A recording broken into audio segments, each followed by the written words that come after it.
Assalamualaikum warahmatullahi wabarakatuh.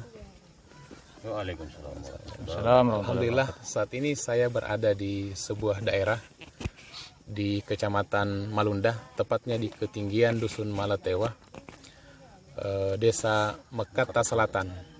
Saya saat ini bersama dengan para penyintas, warga sekitar yang sedang mengungsi. Juga ada Kepala Dusun Malatewa, Bapak Dahina, bersama kita beberapa warga yang lain. Jadi kami laporkan bahwa di Dusun Malatewa ini juga terdapat banyak rumah-rumah yang rusak, termasuk warga yang tertimpa ya Pak ya kemarin.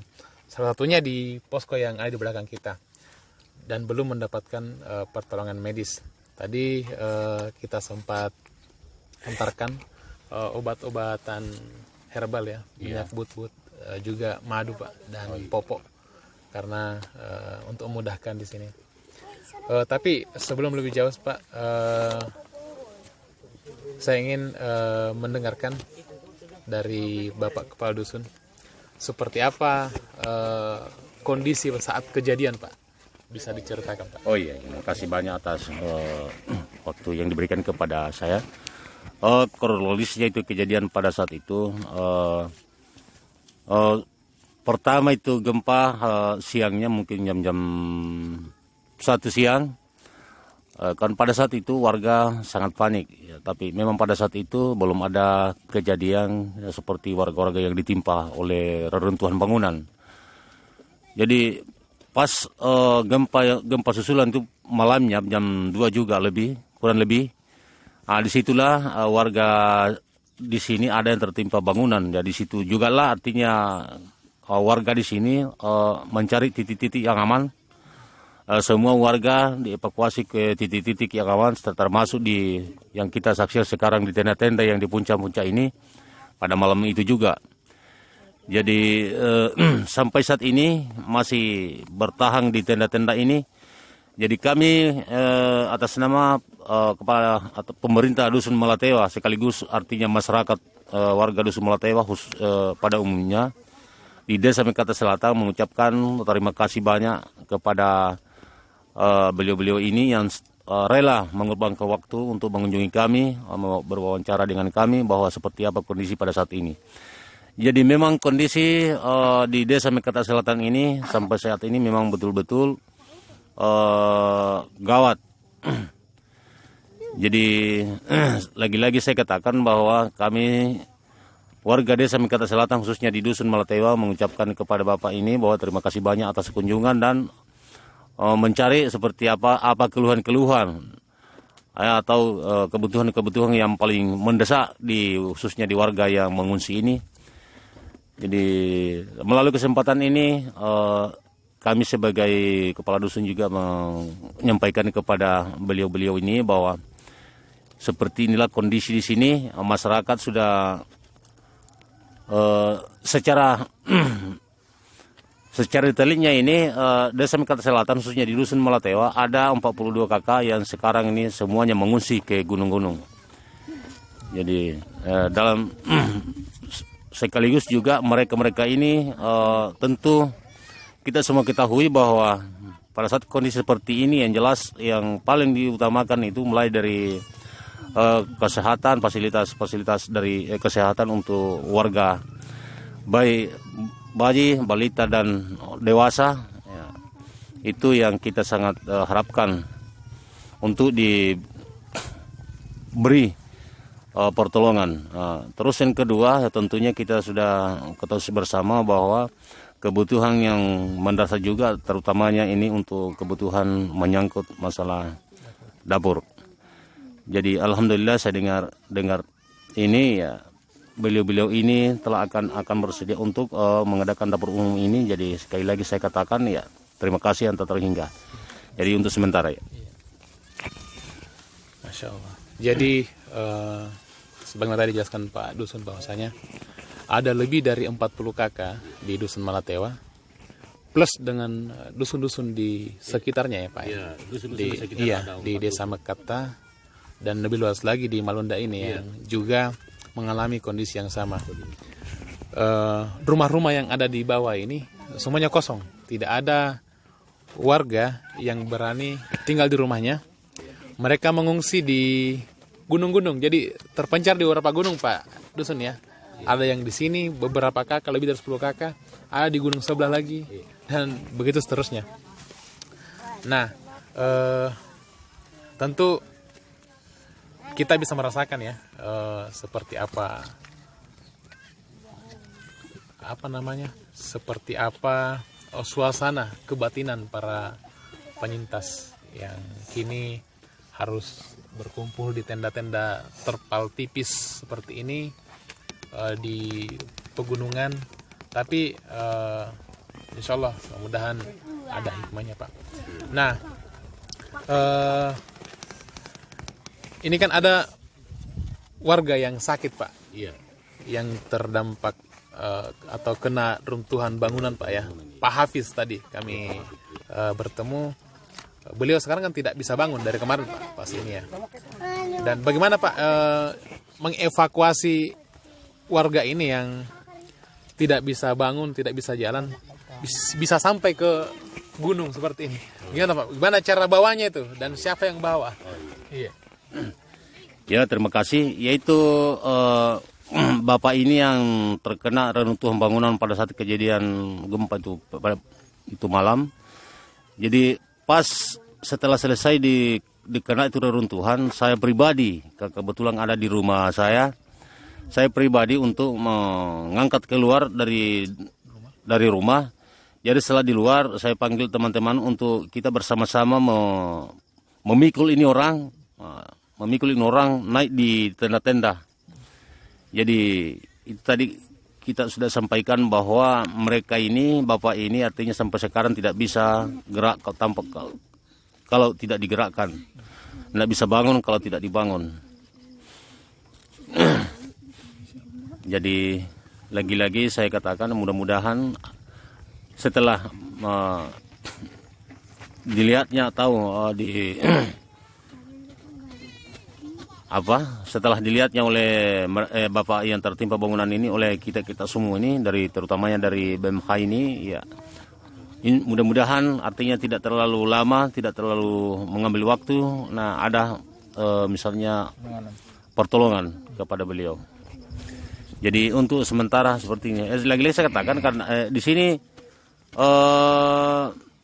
warga khususnya Dusun Malatewa ada 42 kakak memang terpencar. Memang gunung-gunung ini satu gunung ditempati, tetapi artinya tidak satu tenda. Di sini ada 1, 2, 3, 4, 5 titik tenda.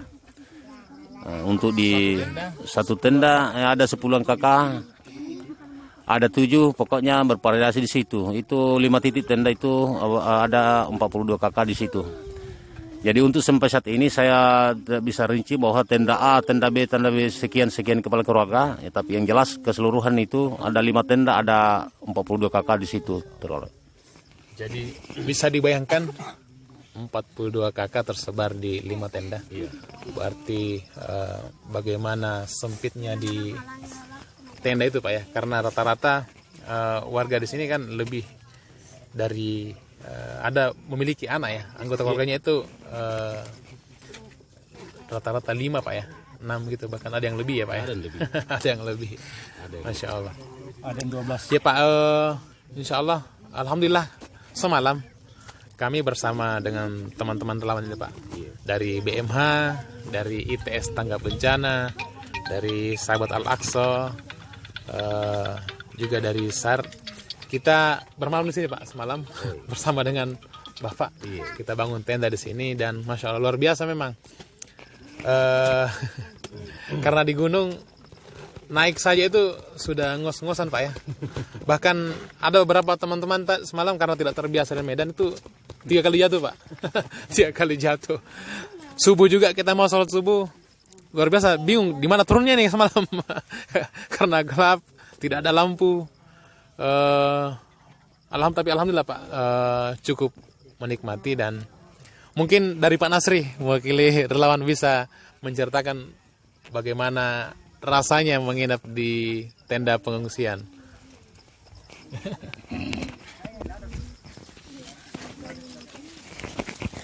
Ya baik, terima kasih. Sedikit saja bahwasanya saya mewakili teman-teman relawan. Perjalanan yang tadi malam itu sebenarnya cukup menantang sekaligus menjadi tantangan baru bagi kita relawan ini, karena dari awalnya kita berangkat itu tidak ada terlintas di pikiran kita bahwa kita itu akan ke gunung-gunung. Tetapi ketika sampai di lokasi, ternyata kampung yang kita datangi itu sudah kosong. Semuanya mengungsi dan meninggalkan kampung-kampung mereka. Semuanya menuju ke gunung. Akhirnya mau tidak mau kita harus mencari dan menemui para pengungsi ini atau para warga yang terdampak gempa ini. Akhirnya kita mencari sampai ke gunung-gunung dan sampai di gunung sekali pokoknya. Dan di perjalanan semalam ini cukup luar biasa. Teman-teman relawan sampai ada yang terjatuh dan sampai ngos-ngosan naik turun gunung, karena memang kebanyakan dan kita ini tidak paham medan, jadi kita tidak ada persiapan sebelumnya bahwa kita akan ke gunung. Kemudian sampai di tenda pengungsian warga, lagi-lagi tidak seperti apa yang kita bayangkan, bahwasanya kita di gunung itu ternyata airnya tidak ada. Dari awal kita datang mendirikan tenda untuk kita tempati menginap bersama para pengungsi, kemudian mencari air setelah bangun sholat, mau melaksanakan sholat subuh, ternyata airnya tidak ada. Akhirnya kita turun lagi di pemukiman warga untuk mencari air untuk kita pakai berwudu, dan itu menurun lagi, dan penurunannya itu cukup curam ke bawah. Kita ke bawah lagi untuk berwudu, kemudian naik lagi, setelah berwudu kita naik lagi, dan itu perjalanannya Masya Allah sungguh luar biasa. Dan itu alhamdulillah berkat doa dan dukungan dari para donatur sekalian dan para pemirsa yang membuat kita menjadi semangat bahwasanya saudara-saudara kita ini, kita saja yang datang di sini niatnya membantu, merasakan bagaimana susahnya di tempat ini, bagaimana beratnya di tempat ini, apalagi saudara-saudara kita di sini pengungsi yang sudah panik, sudah ini, ditambah lagi dengan perjalanan dan tempat pengungsian yang sangat luar biasa. Mungkin cukup begitu dulu. Jadi saya tambahkan, memang menarik di sini Pak semalam dan sangat berkesan. Di pengungsian biasanya itu yang banyak itu nyamuk. Di sini bukan nyamuk tapi lebah. Luar biasa. Jadi memang tidak bisa pakai ini Pak ya. Kita bawa genset tapi tidak bisa dipasang di sini karena banyak lebah. Ketika ada cahaya banyak lebah yang datang. Masya Allah Pak. Alhamdulillah Pak. Insya Allah kita hadir di sini ini sebagai saudara, sebagai keluarga besar di Malunda. Apalagi di sini juga ada Ustadz kami, Ustadz Nurdin. Beliau yang banyak membina kami, membina santri kami di Mamuju. Juga ada Ustadz Anwar yang dari awal juga sudah berada di sini, Ustadz ya. Ustadz Nurdin ini meninggalkan keluarganya di Mamuju untuk bisa terlibat berkhidmat untuk warga di sini. Bisa diberikan spiritnya Ustaz, karena meninggalkan istri nih. Apa yang menjadi spirit sehingga mau meninggalkan istri, tidur di tenda-tenda di gunung-gunung? Baik, terima kasih. Alhamdulillah rabbil alamin. Allahumma shalli ala Muhammadin wa alihi wasahbihi ajmain. Abad. Saya mulai dari mana? Saya masih berpikir saya masih belum stabil. Sejak awal terjadinya gempa sampai hari ini sebenarnya saya masih belum bisa berpikir stabil. Yang saya pikir itu adalah bagaimana bisa sampai di lokasi terdampak supaya bisa memberikan apa yang bisa saya berikan. Jadi waktu itu jarak yang saya tempati di Mamuju, Hidayatullah Mamuju, sekitar kurang lebih 50 meter. 50 kilometer. Ketika terjadi gempa pertama, pukul 2 siang hari Kamis, sekitar itu, saya sudah berencana sebenarnya untuk bergeser. Itu saya lacak di mana titik gempa, berada di sekitaran Malunda, Kabupaten Majene. Saya teringat dengan saudara-saudara dan teman-teman yang ada di titik itu, yang saya pikir bagaimana bisa sampai ke lokasi, apapun resikonya. Maka saya mau berangkat waktu itu, BBM terbatas, Pertamina tutup, lampu padam, sinyal terputus, sehingga hujan deras juga. Sehingga saya tunda untuk besok hari saya berangkat. Begitu malam, ternyata ada gempa susulan yang lebih besar daripada gempa awal. Menambah kurangnya informasi. Karena lampu mati total, sinyal putus, tidak bisa ada komunikasi. Tidak ada komunikasi, semakin gelisah saya untuk cepat berangkat. Maka subuh hari saya berangkat dan saya menunggu di pom bensin supaya bisa dilayani bensin, karena beberapa tempat itu sudah rebutan orang untuk mendapatkan bensin atau BBM. Sampai beberapa jam saya menunggu baru bisa dilayani oleh pihak Pertamina. Saat itu saya langsung meluncur. Ternyata di perjalanan itu ada beberapa tantangan yang sangat susah. Ada 2 titik longsor yang sangat besar yang menyebabkan kendaraan tidak bisa lewat. Ya. Titik pertama kurang lebih 30 meter itu tertimbun material batu-batu besar dengan pohon-pohon besar. Ya, sehingga kita kerjasama dengan sesama orang yang mau melintas, angkat motor dengan usaha sangat keras karena itu di pinggir jurang. Akhirnya bisa lewat di titik itu. Ya, setelah berjalan beberapa kilometer, ternyata ada tumpukan berikutnya yang kurang lebih 15 meter.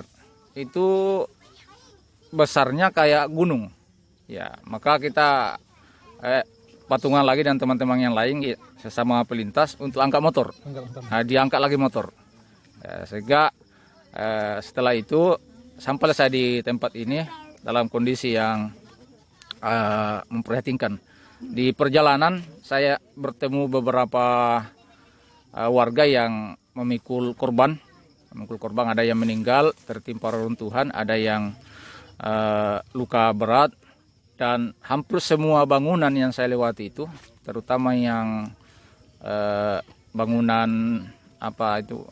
rumah batu ya, bukan rumah kayu ya, itu roboh, tidak ada yang utuh. Sampai ke tempat ini dengan usaha yang sangat keras. Juga demikian, tidak ada warga yang tinggal di rumahnya, sebagaimana tadi disampaikan oleh saudara kita. Semua mengungsi ke gunung. Maka kita memberikan apa yang bisa kita berikan. Karena saya tidak bawa apa-apa, saya cuma bawa tenaga. Saya memberikan pertolongan sesuai dengan kemampuan saya. Tentu saya sangat bersyukur kehadiran teman-teman di Makassar. Tentu dengan usaha yang keras juga, karena saya dengar kabarnya penjarahan sudah di mana-mana. Sehingga untuk mencapai titik ini itu berat. Saya kira ini, sekali lagi terima kasih kepada teman-teman yang ikut turut hadir pada pagi hari ini. Assalamualaikum warahmatullahi wabarakatuh. Alhamdulillah. Waalaikumsalam warahmatullahi wabarakatuh. Masya Allah, luar biasa ya. Jadi kita berkumpul di sini ini masing-masing melewati sebuah tantangan yang menguji kesungguhan niat kita.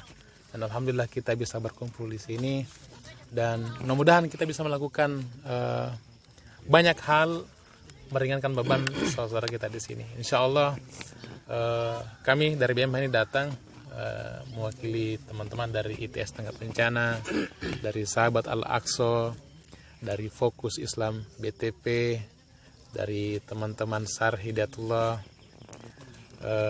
dari Al-Bayan. Insya Allah Pak, kami tadi sudah berkomunikasi dengan anak-anak muda, Ustadz Rusing, Pak Rusing, Pak Anwar, dan ini sekaligus laporan Pak Dosen. Kita insya Allah akan menginisiasi dapur umum. Dapur umum ini pertama adalah untuk melayani warga yang di tenda-tenda pengungsi. Kemudian yang kedua untuk melayani warga di tempat lain yang belum tersentuh. Jadi ketika misalkan ada warga di luar Mekatta Selatan ini, di sekitar Malunda yang butuh makanan, ayo kita siapkan di desa Mekatta ini, di dapur umum. Ketika ada relawan yang melewati jalur Malunda, atau kemudian warga yang hilir mudik dan butuh layanan, insya Allah kita terlibat melayani di situ. Jadi pada prinsipnya ini adalah sebenarnya ikhtiar yang tidak begitu besar, tidak begitu besar yang kita bisa berikan ini Pak Dusun, Ustadz, tapi tentu kita berharap dengan niat yang tulus dari teman-teman semua yang terlibat, dari para muhsinin yang terlibat, ini menjadi sebuah kerja-kerja besar yang tidak hanya bermanfaat untuk kita saat ini, tapi juga mewariskan nilai untuk generasi berikutnya, bahwasanya orang Sulawesi itu sangat erat dengan jiwa saling tolong menolong ketika, dan itu memang orang Sulawesi seperti itu. Orang Sulawesi itu tidak suka melakukan menjarah seperti ya, dan melakukan hal-hal di luar kepatutan. Orang Sulawesi itu menjaga kehormatannya. Nah, Ustadz Nurdin tadi menjaga kehormatan keluarganya. Nah, terima kasih banyak. Tentu ini bisa berjalan dengan baik karena dukungan dari kita semua Pak, karena dukungan dari para muhsin semua. Tentu kita berdoa mudah-mudahan ini segera berlalu. Bapak ibu-ibu yang kini menjadi penyintas di tenda-tenda bisa kembali ke rumah-rumah mereka, berkumpul dengan keluarga-keluarga mereka, bisa tidur tenang, tidur nyenyak tanpa ada semacam trauma lagi dengan gempa. Insya Allah Pak Haji, Pak Dusun, komitmen kami di BMH, semua relawan yang terlibat di tes tanggap bencana dan Sahabat Al-Aqsa, Al-Bayan, Sarfatullah, kita akan bersama-sama dengan warga di sini, bersama-sama dengan warga Malunda, bersama-sama dengan warga di luar Malunda di Sulawesi Barat untuk saling menguatkan. Jadi ini bukan kita datang ke sini mau membereskan semua persoalan, tapi kita ingin mengambil bagian apa yang bisa kita berikan untuk warga di sini, apa yang bisa kita lakukan untuk saling menguatkan, saling mempererat ukhuwah ini, persaudaraan ini. Mungkin itu Pak menjadi simpul perbincangan kita, bahwasanya kita insya Allah akan terus bergandengan tangan, saling menguatkan menghadapi musibah ini. Terima kasih banyak. Kita beristighfar, astagfirullahaladzim, dan doa kepada semua Allah.